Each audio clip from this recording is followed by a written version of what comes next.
Telugu Desam party నాయకులు, Telugu Desam party media Chandrababu Naidu గారికి ఒక విజన్ అనే దృష్టి ఉంది. దాంతో ఒక ప్రాంతం 20 ఏళ్ల తర్వాత ఎలా ఉంటుంది, అక్కడ ఎలాంటి అభివృద్ధి ఉంటుంది అన్నది కూడా చంద్రబాబు నాయుడు గారు ఊహించగలరు అంటూ దశాబ్దాలుగా ప్రచారం చేస్తూ వచ్చారు. స్వయంగా చంద్రబాబు నాయుడు గారు కూడా అదే ప్రచారం చేసుకుంటూ ఉంటారు. చంద్రబాబు నాయుడు గారు హైటెక్ సిటీ ప్రాంతంలో, తొండలు గుడ్లు కూడా పెట్టని హైటెక్ సిటీ ప్రాంతంలో ఒక మహానగరాన్ని ఊహించుకోగలిగారు. అందుకే అక్కడ హైటెక్ సిటీ ప్రాంతం డెవలప్ అయింది. చంద్రబాబు నాయుడు గారి కారణంగానే హైదరాబాద్ ఇప్పుడు ఈ రేంజ్ లోకి వెళ్ళిపోయింది అంటూ ప్రచారం చేస్తూ ఉంటారు.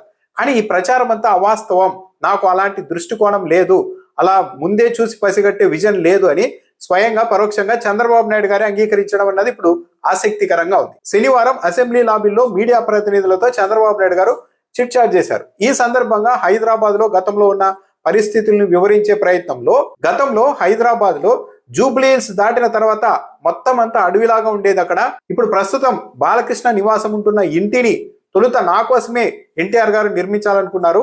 ఒకరోజు పిలిచి ఆ స్థలంలో మీకు ఇల్లు నిర్మించి ఇస్తానని ఎన్టీఆర్ గారు చెప్పారు. నేను అక్కడికి వెళ్ళి స్వయంగా పరిశీలించాను. చూసిన తర్వాత అదంతా ఒక అడవిలాగా అనిపించింది. అక్కడికి ఆటోలు, రిక్షాలు కూడా వచ్చే పరిస్థితులు కనిపించలేదు. దాంతో నాకు ఈ ప్రాంతంలో ఇల్లు వద్దు, అంతా అడవిలాగా ఉంది అని నేను చెప్పేశాను. ఆ తర్వాత ఎన్టీఆర్ గారు ఇల్లు నిర్మించి బాలకృష్ణకి ఇచ్చారు. బాలకృష్ణ చెన్నైలో షూటింగ్లో బిజీగా ఉండడంతో ఓ 4 ఏళ్ల పాటు ప్రస్తుతం బాలకృష్ణ నివాసం ఉంటున్న ఇంటిలో నేను కూడా నివాసం ఉన్నాను అని చంద్రబాబు నాయుడు గారు చెప్పారు. దీనిలో బాగా నిశ్చితంగా గమనిస్తే ఒక విషయం అర్థమవుతుంది. చంద్రబాబు నాయుడు గారు ఓ 20 ఏళ్ల తర్వాత ఒక ప్రాంతం ఎలా ఉంటుంది అని ఊహించే కెపాసిటీ లేదు అన్నది ఇక్కడే అర్థమవుతుంది. బాలకృష్ణ నివాసం ఉంటున్న ఇల్లు అంటే అది ఎక్కడో చాలా దూరంగా ఏమి ఉండదు, జూబ్లీస్ చెక్ పోస్ట్ కు పక్కనే ఉంటుంది. అలాంటి ప్రాంతమే ఓ 10 ఏళ్ల తర్వాత, 15 ఏళ్ల తర్వాత ఏ స్థాయిలో అభివృద్ధి చెందుతుందో కూడా ఆ రోజు చంద్రబాబు నాయుడు గారు ఊహించలేకపోయారు.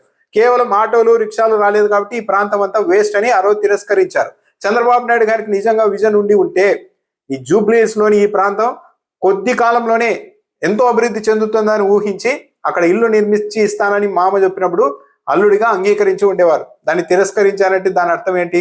చంద్రబాబు నాయుడు గారు అసలు జూబ్లీస్ చెక్ పోస్ట్ ప్రాంతం కూడా ఏ విధంగా అభివృద్ధి చెందుతుందో కూడా ఆ రోజు ఊహించలేకపోయారు. కానీ అంతకంటే ఇంకా దూరంగా ఉన్న హైటెక్ సిటీ ప్రాంతాన్ని మాత్రం ఒక పెద్ద నగరం అవుతుందని ఊహించారు. అంటే ఎలా నమ్మడం సాధ్యమవుతుంది? నిజానికి చంద్రబాబు నాయుడు గారు హైటెక్ సిటీ ప్రాంతం అలా అభివృద్ధి చెందుతుందని ఊహించలేదు. అది కూడా ఒక ప్రచారమే. ఎందుకంటే అసలు హైటెక్ సిటీకి శంకుస్థాపన చేసిందే నేదురుమల్లి జనార్దన్ రెడ్డి గారు. కాకపోతే ఒక 10 ఏళ్ల క్రితం వరకు మీడియా అంతా ఏకపక్షంగా ఉండేది, సోషల్ మీడియా కూడా ఉండేది కాదు. కాబట్టి చంద్రబాబు నాయుడు గారే హైటెక్ సిటీ ప్రాంతంలో మొత్తం అభివృద్ధి చేశారు.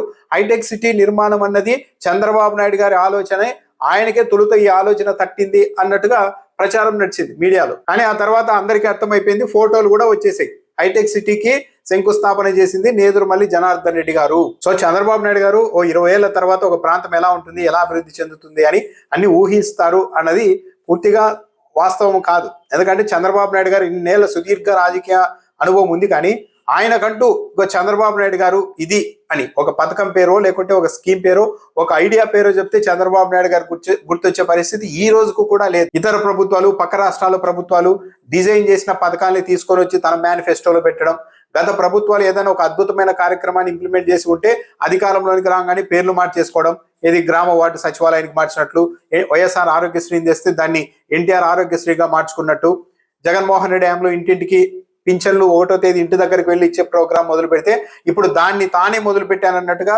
నెల 1వ తేదీ ఒక ఇంటికి వెళ్ళి పింఛన్ పంపిణీ చేయడం, ఇలా ప్రతిదీ కూడా చంద్రబాబు నాయుడు గారు పక్క వాళ్ళ నుంచి కాపీ కొట్టినవి ఎక్కువ కనిపిస్తాయి. కానీ చంద్రబాబు నాయుడు గారి పేరు చెప్పంగానే గుర్తుకొచ్చే ఒక పథకం కూడా లేదు. ఫీజు రియంబర్స్మెంట్ పథకం కూడా వైఎస్ఆర్ ఇచ్చిందే. కాకపోతే చంద్రబాబు నాయుడు గారికి మీడియా బలం ఉంది కాబట్టి ఎవరి పథకాలు తెచ్చినా చంద్రబాబు నాయుడు గారు ఎవరివి కాపీ కొట్టినా సరే, లేదు ఆయనే వీటన్నిటికీ ఆద్యుడు, ఆయన ఐడియానే అని ప్రచారం చేసుకొని ముందుకు వెళ్తూ ఉంటారు.